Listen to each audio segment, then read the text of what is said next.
சரிங்களா? ஃபர்ஸ்ட்லேயே வந்து problem start ஆயிடுச்சு ட்ரைலர்லேயே. அதுக்கப்புறம் அவரோட கான்ஃபிடென்ட்ல நின்னார், ஒரு இடத்துல நின்னார், அதிலே வந்தார். இப்போ நீங்க வந்து செகண்ட் பார்ட் பண்றீங்க.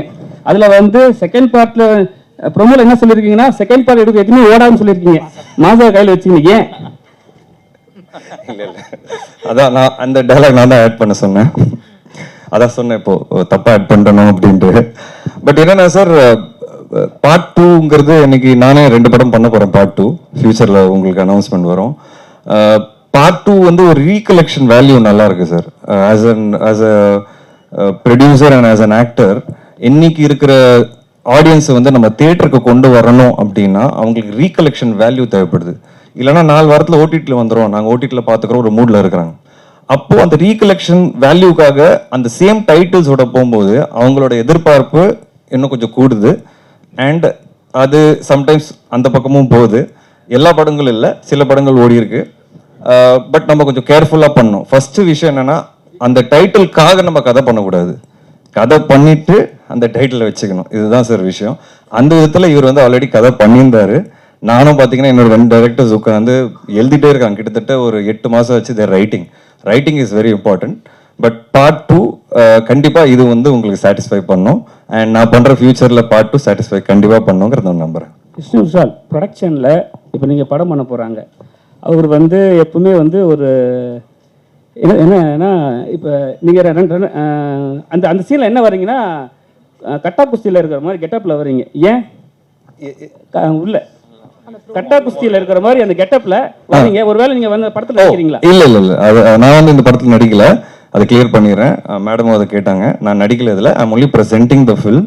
எனக்கு இருக்கிற கமிட்மெண்ட்ஸ் பேக் டு பேக் இருக்கு. So when he approach it was, நான் அவங்க அப்புறம் பேசினதே வந்து ப்ரெசென்ட் பண்ணலாங்கிறது தான். எனக்கு வந்து அதான் நான் சொன்ன மாதிரி ஆல்ரெடி சொல்லிட்டேன், எனக்கு ப்ரொடியூஸ் பண்ணணும்னு ஆசை வருது. எனக்கு சில கான்டென்ட்லாம் பார்க்கும்போது இதை நம்ம பண்ணால் நல்லாயிருக்கும். என்னோட ஜட்ஜ்மெண்ட் மேலே எனக்கு கொஞ்சம் நம்பிக்கை இருக்குது. ஸோ நான் துரை கிட்ட சொல்லும்போது இந்த மாதிரி படங்கள் பார்த்துட்டே இருங்க துரை, எது வந்து நல்லா இருக்கும் நான் பண்ணுறேன் அப்படின்ட்டு. ஸோ நாங்கள் நிறைய கதைகள் கேட்குறோம். சில படங்கள் முடிச்சுட்டு கூட பார்த்துட்டு இருக்கிறேன் இப்போ ப்ரெசென்ட் பண்ணுறதுக்காக ஷூட் பண்ணி. இது வந்து கதை ரீதியாகவே எனக்கு வந்து அந்த படம் பார்த்து ரொம்ப பிடிச்சது. ஸோ நான் துரை கிட்ட சொல்லும்போது துரை சொன்னா எனக்கு தெரிஞ்ச டைரக்டர் தான், ரொம்ப நாள் தெரியும், நான் பேசுகிறேன்னு பேசும்போது அப்படி தான் இது ஆச்சு. நான் இதில் நடிக்கிறதுக்கு ஐடியா இல்லை எனக்கு. பட் விக்னேஷோட படம் பண்ண எனக்கு ஒரு ஆசை வந்துருச்சு. அண்ட் அது நாங்கள் டிஸ்கஸும் பண்ணிட்டு இருக்கிறோம். நான் சொன்ன மாதிரி நான் அவரோட நடிக்கும்போது எனக்கு ரொம்ப கம்ஃபர்டபுளாக இருந்தது. ஒரு சின்ன கட்ஸ் இருக்கு அவர்கிட்ட. அவர் ஒரு ஐடியா லைனாக சொல்லியிருக்கிறாரு, ஃபியூச்சரில் வி வாண்ட் டு கொலாபரேட் அப்படிங்கிறது ஒரு தாட் ப்ராசஸில் தான் நான் இருக்கிறேன். எல்லாரும் டேரக்டர்கிட்டையும் நீங்கள் கதை கேட்கும்போது இப்படி தான் கேட்பீங்களா? அப்படிலாம் இல்லை சார், இப்படிலாம் கேட்க மாட்டேன். நான் ரொம்ப பொறுமையாக உட்காந்து ரொம்ப டைம் எடுத்து ஆஃபீஸில் we spend hours and hours for script narration. Sometimes இல்லை இல்லை, அது வந்து ப்ரொடியூசர், அவர் தான் ப்ரொடியூசர், நான் ப்ரெசென்ட் மட்டும் தான் பண்ணுறேன்.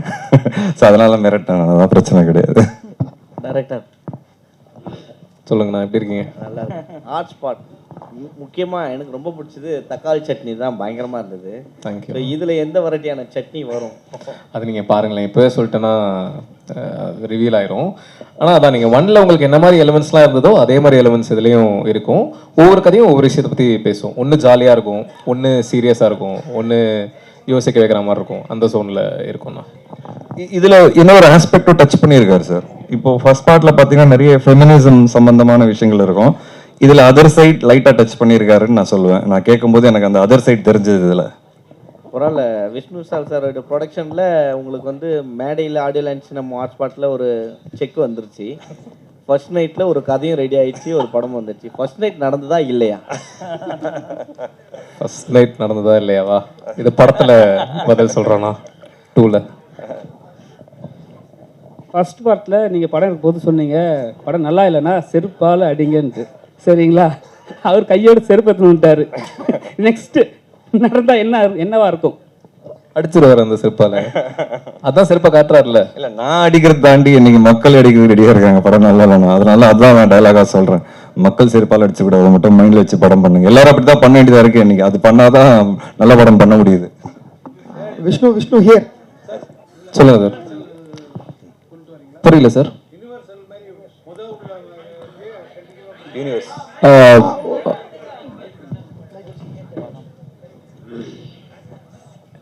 இந்த யூனிவர்சல்னு சொல்லுவாங்கல்ல, முதல் உள்ள படத்திலே அப்படியே கண்டினியூவா அதே பேட்டர்ன்ல பண்ண போறீங்களா? இல்ல சார், ஹாட்ஸ்பாட் 1ல 4 கதை இருந்தது. அது போக இந்த டைரக்டர் ப்ரொடியூசர் மற்றும் ஒரு எக்ஸ்ட்ரா கதையா இருந்தது. 2ல வந்து 4, 5, 6 அப்படின்றது நீங்க படம் பார்த்து தெரிஞ்சுக்கங்க. அது சீக்குவல் கிடையாது, எல்லாமே புது கதைகள் தான். ஆனா அந்த டைரக்டர் ப்ரொடியூசர் ஆங்கிள் மட்டும் சீக்குவலா இருக்கும் சார். ஸோ அது ஒரு யூனிவர்ஸ் மாதிரி. இல்ல இப்போ இதுக்கு அப்புறமும் பண்றதும் அதே பேட்டர்ன்ல தான் பண்ணுவீங்களா? என்ன உங்க பேட்டர்னா இதுதான் அப்படிங்கிறது? அது சஸ்பென்ஸ் சார். இல்ல ஹாட்ஸ்பாட் மட்டும் இந்த பேட்டர்ன். ஹாட்ஸ்பாட் எனக்கு தெரிஞ்சு அது 3, 4, 5 பண்ணலாம் சார். ஏன்னா இன்னைக்கு சொசைட்டில அவ்வளோ விஷயங்கள் இருக்கு சொல்றதுக்கு. இது ஒரு அதுக்கு உண்டான ஒரு பிளாட்ஃபார்மா வச்சுட்டு எனக்கு தெரிஞ்சு மற்ற கதைகள்லாம் அவர் வச்சிருக்காரு. நான் கேட்டேன் ஒன் ஆஃப் த ஸ்கிரிப்ட்ஸ், ரொம்ப புதுசாக இருந்தது எனக்கு அதுவும். ஸோ வேற கதை வச்சிருக்காரு. பட் மேபி ஹாட்ஸ்பாட் இந்த ஸ்டைலில் இருந்தால் கொஞ்சம் நல்லா இருக்கும்னு தோணும். விஷ்ணு விஷால் இங்க விஷ்ணு இங்க இருக்கேன். இதுல யாரெல்லாம் நடிக்க போறாங்க? இல்ல அது ஒவ்வொருத்தரா நாங்க ரிவீல் பண்ணுவோம் மேம். ஆமா, இப்போதைக்கு வெறும் 2 அனௌன்ஸ்மெண்ட் மட்டும் தான் சார். விஷ்ணு, நிறைய படம் லைனப் இருக்கு உங்களுக்கு, ப்ரொடக்ஷன் நிறைய பண்ணிட்டு இருக்கீங்க. விஷ்ணு விஷால் ஆக்டர் விஷ்ணு விஷால் கஷ்டமா இருக்கா, இல்ல ப்ரொடியூசர் விஷ்ணு விஷால் கஷ்டமானதா? ஏன்னா நடிக்கிறது ஒரு படமே 1 வருஷம் எடுத்துக்குது டைம். ப்ரொடக்ஷன் சைடு எப்படி இருக்கு சார்? ரெண்டுமே கஷ்டம் தான் சார். ஒவ்வொரு ஆஸ்பெக்ட் ஆஃப் ஃபில்ம் மேக்கிங் பார்த்தீங்கன்னா அதோட கஷ்டங்கள் அது சார்ந்து இருக்கும். அண்ட் ரெண்டுமே சேரும்போது அதோட பேர்டன் இன்னும் கொஞ்சம் ஜாஸ்தி. பட் இப்போ நீங்கள் பார்த்தீங்கன்னா சார், 2 வருஷமா நான் வெளியே ப்ரொடக்ஷனில் பண்ணும்போது எனக்கு 2 வருஷம் ஆயிடுச்சு. ஆனால் நான் சொந்தமாக ப்ரொடியூஸ் பண்ணும்போது ஒரே வருஷத்துல 2 படம் கொண்டு வந்தேன். FIR, கட்டா குஸ்தி ரெண்டுமே எனக்கு ஒரே வருஷத்தில் வரும்போது I was very happy. So இந்த டிலே வந்து அதை அவாய்ட் பண்ணி நம்ம சில விஷயங்கள், நம்ம நினைக்கிற விஷயங்கள் நம்மளே பண்ணிடலாங்கிறது அது ஒரு ப்ரொடக்ஷனில் எனக்கு கிடைக்கிற ஃப்ரீடம். அந்த ஃப்ரீடம் வந்து எனக்கு இருக்கும்போது I think I can do better ஜாப்ன்றது எனக்கு தோணுது. தட் இஸ் வை இதுக்கப்புறம் ப்ரொடக்ஷனை வந்து ஃபுல் ஃப்ளெஜாக பண்ணலாங்கிறது நான் முடிவு பண்ணியிருக்கேன். அதனால ப்ரொடக்ஷன் டீம் எக்ஸ்பேண்ட் பண்ணேன். ஏன்னா ப்ரொடக்ஷனுங்கிறது வெறும் நான் ஒருத்தரை மட்டும் பண்ண முடியாது, அதுக்கு ஒரு பக்கா டீம் வேணும் சார். ஒரு 20 இன்னைக்கு பார்த்தீங்கன்னா ஒரு 30 பேர் ஒர்க் பண்ணுறாங்க என் கூட. அப்போதான் ஒரு 3-4 ப்ராஜெக்ட் சைமல்டேனியஸாக நம்மளால பண்ண முடியும். ஸோ 2 கஷ்டங்கள், ரெண்டுத்துலேயும் கஷ்டம் இருக்கு, அதுக்கு உண்டான பெனிஃபிட்டும் இருக்கு, அதுக்கு உண்டான லாஸும் இருக்கு. So but I am enjoying this role of being producer and hero sir. Here actually உங்க கட்டா குஸ்தியும் சரி ஹாட்ஸ்பாட்டும் சரி கொஞ்சம் சைலண்டாவே வந்து ஃபெமினிசம் நல்லாவே பேசிச்சு. ஈவன் ஹாட்ஸ்பாட் வந்து நிறைய டிஸ்கஷன்ஸை வந்து ஸ்டார்ட் பண்ணி வச்சுச்சு. ஆனா இங்க 2 விதமான ஆடியன்ஸ் இருக்காங்க. ஒன்னு ஃபெமினிசம் பேசினா அப்ளாஸ் அண்ட் அப்ரிசியேஷன் வர கேங். இன்னொரு கேங் டோட்டலாவே வந்து ஃபெமினிசம் பேசாதீங்க, பேசுனா எதிர்ப்போம், அதை விட முக்கியமா எல்லாரும் நல்லா தானே இருக்காங்க பெண்கள், என்ன ஏன் பேசிக்கிட்டே இருக்கீங்க ஃபெமினிசம் அப்படிங்கிற மாதிரியும் ஒரு குற்றச்சாட்டு இருக்கு. ஈவன் ஹாட்ஸ்பாட்டை பத்தி நாங்கள் பேசும்போதே எங்க சைட்ல ஒரு 2 பிரிவாக தான் பேசணும். ஒரு செட் வந்து ஃபெமினிசம் பேசாத, நல்லா தானே இருக்கீங்க, சுதந்திரமா தானே இருக்கீங்கன்னு வந்துச்சு. ஸோ இப்போ ஹாட்ஸ்பாட் 2 நீங்க கொண்டு வந்துட்டீங்க. நீங்க இந்த மாதிரியான நெகட்டிவ் அல்லது எதிர்மறை ஃபெமினிசம் பேசாதீங்கிற மாதிரியான கருத்துக்களை சந்திச்சிங்களா 2 பேருமே?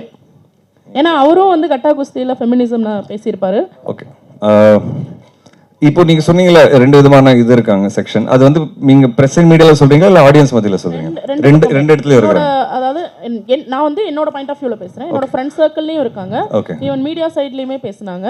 ஸோ இதை நான் கேட்க, உங்களுக்கு அந்த மாதிரியான வந்துச்சா, நீங்க அதை எப்படி ஹேண்டில் பண்ண போறீங்க?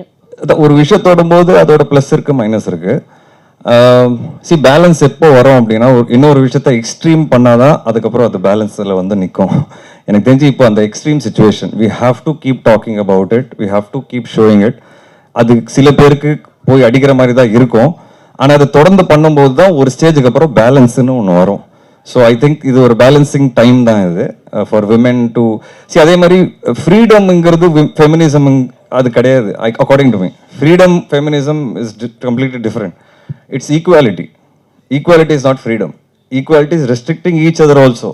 So for me that is feminism. And being equal in good, bad and ugly. அதுதான் வந்து எனக்கு தெரிஞ்சு feminism. But unfortunately there's a lot of disparity and such movies only through these movies we want to talk about that disparity. அது கம்மி பண்ணணுங்கிறத தான் நாங்கள் சொல்ல வரோம். எனக்கு ஒரே ஒரு கருத்து வேறுபாடு இருக்குங்க. சில நான் ரிவ்யூஸ் நிறைய படிப்பேன், நான் நிறைய பேர்கிட்ட சொல்லியிருக்கேன், எல்லா படங்களோட ரிவ்யூஸ் படிப்பேன்.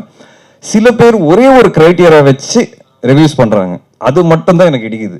ஒரு படம் ஃபெமினிசம் பேசிச்சுன்னா அது நல்ல படம், அது பேசலைன்னா வேற பக்கம் சாஞ்சிச்சுன்னா லைட்டா அது படம் சரி படம், ஐ மீன் நல்ல படம் கிடையாது, இட்ஸ் அ ராங் ஃபில்ம்னு சொல்லிடுறாங்க. That is something that is hurting me. Because why are you just judging a film based on one aspect? There are some reviewers who only judge a film based on that one aspect. That is my only problem. And in regards to audience, I think there is always going to be discussion, positive and negative. We as filmmakers, we as creative people, we should always take both and try to do our best. That's it. Vishnu Vishnu sir sir அவர் பதில் சொல்லணும். இல்லை தான் கிட்டத்தட்ட அவர் சொல்லிட்டாரு. அதான் இந்த மாதிரி sensitive feminism, cost, super station, இது எதை பற்றி பேசினாலுமே கண்டிப்பாக டிவைடட் டாக் இருக்க தான் செய்யும். பட் நம்ம கான்சைன்ஸ்க்கு எது சரின்னு தெரியுதோ அதை முடிஞ்ச அளவுக்கு மனசாட்சிக்கு விரோதம் இல்லாமல் ப்ரெசென்ட் பண்ண ட்ரை பண்ணுறோம். அது டாக் வந்ததுன்னா அது நம்ம என்ன பண்ணாலுமே வரதான் செய்யும். ஸோ அது ஓகே தான். விஷ்ணு விஷால்ஜி சார், நீங்கள் வந்து விக்னேஷ் கார்த்திக்கு மட்டும்தான் கதவை திறந்து வச்சிருக்கீங்களா, இல்ல புதுசா வரக்கூடிய டைரக்டர்ஸ்க்கு திறக்கிறீங்களா? எல்லாருக்கும் சார், அந்த மாதிரி கூட எல்லாருக்கும் சார், எல்லாருக்கும் கண்டிப்பா வந்து we are looking forward to produce more films. அதுக்கு ஃபர்ஸ்ட் நான் இன்னொரு ப்ரொடியூசரா தொடர்ந்து வந்து கண்டென்ட் கொடுக்கணும். ஒரு ப்ரொடியூசர் தொடர்ந்து நல்ல கண்டென்ட் கொடுத்தாதான் அடுத்தது கொலாபரேஷன்ஸ்க்கு வந்து இன்னும் நிறைய பேர் வருவாங்க. ஸோ என்னோட ஃபோக்கஸ் இப்போதைக்கு நான் என் தம்பி படங்கள், அது மட்டும் next 3-4 films back to back நான் கரெக்டாக நான் கொடுத்துட்டேன்னா இப்போ இதை எடுத்திருக்கேன். இந்த மாதிரி இன்னும் நிறைய படம் பார்த்துட்டு தான் இருக்கிறேன். ஸோ கரெக்டான பட்ஜெட்ஸில் கரெக்டான ஆர்டிஸ்ட் வச்சு கரெக்டான கான்டென்ட் பண்ணுங்கிறது என்னோட ஆசை. ஸோ நிறைய பேருக்கு அது ஓப்பன் தான் சார். துரை வந்து ஒரு பக்கம் இந்த மாதிரி கதைகள் கேட்டுகிட்டே இருக்கிறாரு. இந்த மாதிரி யார் அப்ரோச் பண்ணாலும் மீட் பண்ணிட்டு தான் இருக்கும். அதே போல் ஸ்போர்ட்ஸுக்கு வந்து நிறைய நீங்க வந்த படமே கபடியிலேருந்து தான் ஸ்டார்ட் பண்ணீங்க, அப்புறம் கிரிக்கெட். ஸோ இப்போ பார்த்தீங்கன்னா விக்னேஷ் போகத் வந்து இதுவாயிருக்காங்க. அந்த மாதிரியான ஸ்டோரிஸ் வந்தா எடுப்பீங்களா? அதான் சார், ஸ்போர்ட்ஸ் படங்கள் இன்னைக்குமே எனக்கு ஒரு ஆசை இருக்கு. பட் என்ன சார், தொடர்ந்து பண்ணாலும் ஆமா, நான் அதனால தான் இந்த வாட்டி சிசிஎலும் ஆடல. என்னன்னா எல்லாரும் திருப்பி எனக்கு ஸ்போர்ட்ஸ் பர்சனாவே பாக்குறாங்க. நான் சினிமாக்கு வந்துட்டேன், அதை விட்டேன். அது ஓகே, உள்ள இருக்கு, நம்ம கூட இருக்கு. பட் ஐ வாண்ட் டு கொஞ்சம் அந்த மைண்ட் செட்டை மாற்றணும். I am now an actor and now I am producer. So அந்த மைண்ட் செட்டில் இருக்கணுங்கிறது. Maybe I might not do sports too often at the moment. ஃபியூச்சரில் கண்டிப்பாக எனக்கு நல்ல கதைகள் வரும்போது கண்டிப்பாக ஸ்போர்ட்ஸ் திருப்பி தொடுவேன். விக்னேஷ் ப்ரோ, விக்னேஷ் ப்ரோ, இங்க பாருங்க, விஷ்ணு இங்க பாருங்க சார். சார், இந்த கூட்டணியில சேருவதற்கு எந்த விஷயம் உங்களுக்கு தூண்டுகோலா இருந்துச்சு? இல்லை சார், எனக்கு நான் சொன்ன மாதிரி அவரோட அந்த ஃபர்ஸ்ட் கதையோட ப்ரெசன்டேஷன் தான் சார். ஏன்னா அண்ட் அவரோட கட்ஸ் தான் சார். உண்மையாக சொல்லணும்னா அந்த ப்ரெஸ் மீட்ல சொன்னதில்ல, இந்த படம் பிடிக்கல செருப்பால் அடிக்கினாரு. அந்த கட்ஸ் தான் எனக்கு பிடிச்சது. ஏன்னா இன்னைக்கு இருக்கிற சினிமா வேர்ல்டில் கொஞ்சம் கட்ஸியாக இருக்கணும் சார். அந்த கட்ஸ் வந்து என்னை அட்ராக்ட் பண்ணிச்சு. சரி, அப்படி என்ன பண்ணியிருக்க போறான்னு பார்க்கும்போது நான் சர்ப்ரைஸ் ஆனேன். ஏன்னா ஆல்ரெடி எனக்கு தெரியும், நீங்க எல்லாரும் பார்த்துட்டு அதை அப்ரிஷியேட் பண்ணிட்டீங்க. அது மீறியும் நான் சர்ப்ரைஸ் ஆனேன். ஸோ எனக்கு அந்த விஷயம் தான் ஓகே, நம்ம விக்னேஷ் கிட்ட ஒரு நல்ல டேலண்ட் இருக்கு அப்படிங்கிறத நான் வந்து ஜாயின் பண்ணணும்னு நினைச்சேன் சார். விக்னேஷ் ப்ரோ, ஜென்ரலாகவே படத்துக்கு டைட்டில் பார்த்தீங்கன்னா பார்ட் 2னா ஜஸ்ட் 2 தான் வச்சிருப்பாங்க. நீங்க வந்து டைட்டில்லே டூ மச் அப்படி வச்சிருக்கீங்க. ரசிகர்கள் பார்த்துட்டு டூ மச் அப்படின்னு சொல்லுவாங்க, அப்படி கணிச்சிட்டு வச்சிருக்கீங்க. இல்ல 2ன்னு சிம்பிளா வைக்க வேணாம். ஜிகிர்தண்டா வந்து XXL வச்சிருந்தாங்க. ஸோ அந்த மாதிரி இப்போ வெறும்னே 2ன்னு வைக்காம இன்ட்ரெஸ்டிங்கா என்ன வைக்கலாம் அப்படின்ற தாட்ஸ் வந்துட்டு இருந்தது. இல்ல நீங்க ஆல்ரெடி ஸ்கிரிப்ட் பண்ணிட்டீங்க இல்லையா? ஸோ இட்ஸ் டூ மச்சா இருக்குமோ அப்படிங்க ஃபீல் பண்ணி வச்சிருக்கீங்க. 2 மச்சா இருக்கும் தான் நினைக்கிறேன். அது நீங்க பார்த்துட்டு 3 மச்சா இருக்கா 4 மச்சா இருக்கான்னு நீங்க போன வாட்டி அவ்வளோ இருக்காதுன்னு நினைச்சாரு, ரொம்ப டூ மச் ஆயிடுச்சு. இந்த வாட்டி அவரே சொல்லிட்டாரு டூ மச்சா இருக்குமோ பார்த்துக்கோங்க. ஓகே மச்சி. விஷ்ணு சார், சார் இங்க தமிழ் சினிமாவில் வந்து பார்த்தீங்கன்னா இப்போ வந்து கரண்ட்ல வந்து ஒரு ப்ராப்ளம் போயிட்டு இருக்கு. ப்ரொடியூசர்ஸ் வந்து நடிகர் சங்கத்தை குறை சொல்றதும், நடிகர் சங்கம் வந்து ப்ரொடியூசர்ஸை குறை சொல்றதும், இந்த மாதிரி ப்ராப்ளம் போயிட்டு இருக்கு. அஸ் அ நடிகராகவும் ப்ரொடியூசராகவும் நீங்க இருக்கிறப்போ இந்த ப்ராப்ளம் எப்படி நீங்க பாக்குறீங்க? ரெண்டுமே நானா இருக்கிறதுனால எனக்கு ப்ராப்ளம் கம்மி. அதனால தான் ப்ரொடியூசர் பண்ணலாம்னு டிசைட் பண்ணேன். But sir, on a positive note என்னன்னா sir, cinema is going through சேஞ்சுங்கிறது கான்ஸ்டன்ட். இப்போ நான் வர்ற டைம்ல பாத்தீங்கன்னா எனக்கு தெரிஞ்சு என்னோட ஃபர்ஸ்ட் படம் மட்டும் தான் சார் நான் ரீல்ல பண்ணேன். அந்த ரீல் ஓடும்போது அந்த ஒரு 48 ஃப்ரேம்ஸ் ஓடும்போது ஒரு சவுண்ட் வரும் சார். அந்த pressure as an actor first படத்துலேயே நான் ஃபேஸ் பண்ணியிருக்கேன். அதோட அந்த எராவே முடிஞ்சிருச்சு. செகண்ட் ஃபிலிம்லேருந்து நான் டிஜிட்டலுக்கு மாறினேன். நம்ம டிஜிட்டல் ஃபில்ம் மேக்கிங்காக மாறிடுச்சு. நானும் டிஜிட்டல் படங்கள், டிஜிட்டல் கேமரா தான் நடிக்க ஆரம்பித்தேன். அந்த சேஞ்சை வந்து we had to accept in terms of film making. ஏன்னா ஃபில்ம் மேக்கிங் மாறிடுச்சாங்க. இப்போ ஒரு டைரக்டர் வந்து ஒரு இடத்துல ஒரு டேக் தான் போவார்னா இப்போ வந்து வேற ஆங்கிளில் அதே விஷயம் எடுக்கிறாங்க. அது we had to adapt immediately. Luckily நான் 1 ஃபில்ம் ஓல்டு தான், ஸோ என்னால் ஈஸியாக அடாப்ட் பண்ண முடிஞ்சது. அதுக்கப்புறம் பார்த்தீங்கன்னா ஷார்ட் ஃபில்ம் மேக்கர்ஸோட வேவ் வந்தது. இந்த ஷார்ட் ஃபில்ம் மேக்கர்ஸோட வேவ் வரும்போது எந்த டைரக்டரும் எந்த அசிஸ்டண்டாக ஒர்க் பண்ணணும்னு அவசியமே கிடையாதுங்கிற ஒரு விஷயம் வந்தது. அப்போ ஒரு வேவ் வரும்போது பார்த்தீங்கன்னா again I had to adapt. திடீர்னு பார்த்தீங்கன்னா என் லெவலோட படங்கள் நடக்கல. ஐதர் கம்மி பட்ஜெட்ல நடந்தது, ஏன்னா ஷார்ட் ஃபில்ம் மேக்கர்ஸ் வந்துட்டாங்க, ஆர் பெரிய லெவலில் நடந்தது. அப்போ திருப்பி வந்து நான் ஃபைண்ட் அவுட் பண்ணி அந்த ஸ்மால் பட்ஜெட்குள்ளே போனேன். முண்டாசுப்பட்டி, இன்டர்நெட் நாளை திருப்பி பார்த்தீங்கன்னா அதை அடாப்ட் பண்ணேன். ஸோ இந்த அடாப்டிங்கிற ஒரு விஷயம் வந்து we have to keep doing in cinema in the world. என்னைக்கு இருக்கிற சுச்சுவேஷனில் லாஸ்ட் 4-5 இயர்ஸில் ஓடிடி பயங்கர டாமினேட் ஆகிட்டாங்க சார். ஓடிடி வியூவிங் டாமினேட் ஆனதுனால சினிமாவோட பிஸ்னஸ் மாடலே மாறிச்சு சார், வியாபாரமே மாறிச்சு. அண்ட் வியூவர்ஷிப் மாறிச்சு. All over country world viewership இருக்கு. பட் தேட்டருக்குள்ள வர்ற ஆடியன்ஸ் வந்து குறைஞ்சிருக்காங்க. அந்த மைண்ட் செட் மாறி இருக்கு. ஸோ இந்த ஹோல் சினாரியோ மாறும்போது பிஸ்னஸ் மாடல் மாறினதுனால நிறைய விஷயங்கள் மாறணும் பேக் எண்டில். அதுதான் இப்போ நடக்குது. என்னோட சீனியர் ஆன நிறைய ஆக்டர்ஸ் இருக்காங்க, ப்ரொடியூசர்ஸ் இருக்காங்க, எல்லாரும் இன்னைக்கு பேசி ஒரு நல்ல முடிவு பண்ணுவாங்கிறத நான் நம்புறேன். But change is needed.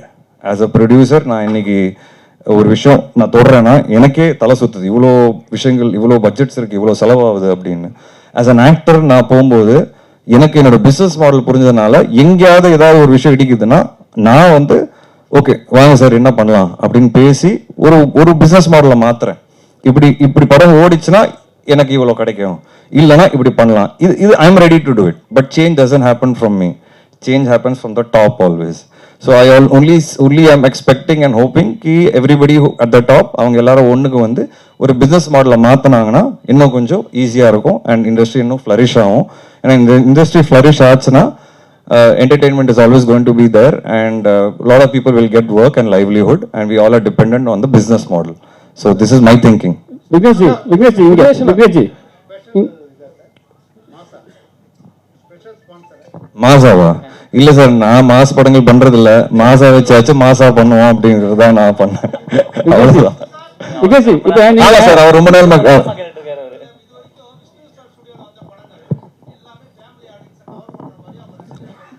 Correct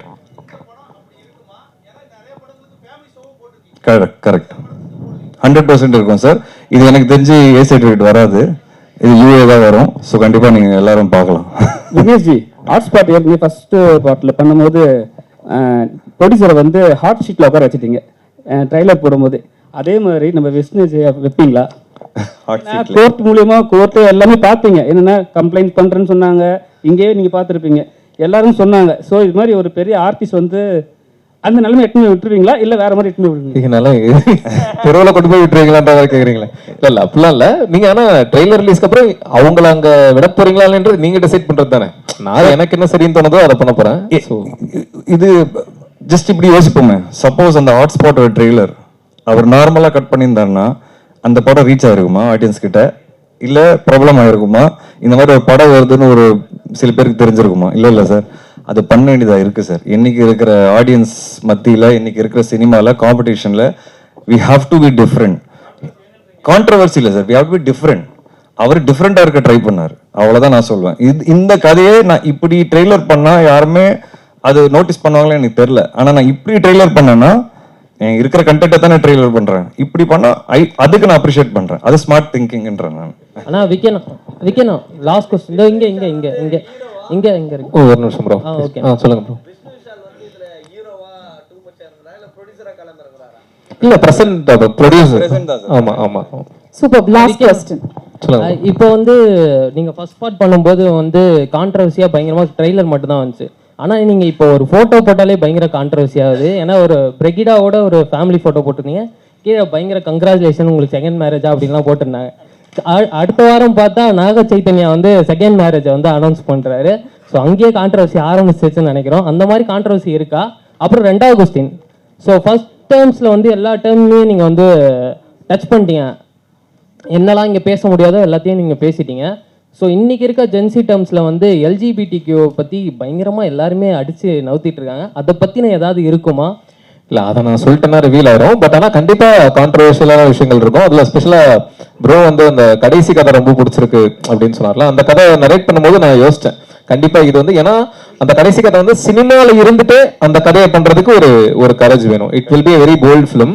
ஆனா கதை கேட்டுட்டு அந்த கதை எனக்கு ரொம்ப ரொம்ப பிடிச்சிருக்கு அப்படின்னு சொன்னபோது எனக்கு ரொம்ப ஆச்சரியமா இருந்தது, ரொம்ப சந்தோஷமாவும் இருந்தது. ஏன்னா சினிமால இருந்துட்டு அதை பண்ணணும்னு நினைக்கிறதுக்கே ஒரு தனி கட்ஸ் வேணும். ஸோ அதுக்கு நான் நன்றி சொல்லிக்கிறேன். ஸோ கான்ட்ரவர்ஷியல் விஷயங்கள் இருக்கும் அண்ட் எல்லாத்தையும் டச் பண்ணல. பார்ட் 1ல 4 கதை இருந்தது, இதுலயும் வித்தியாசமான அதில் டச் பண்ண எதையுமே இதுல டச் பண்ணல. இதை நீங்க பார்க்கும்போது ஆமால அப்படின்னு தான் தோணும். இதை தாண்டியும் இன்னும் நிறைய கதை பார்ட் 3 பார்ட் 4க்குலாம் கதைகள் இருக்கு. ஸோ இன்னும் டச் பண்ணாத விஷயங்கள் நிறைய இருக்கு.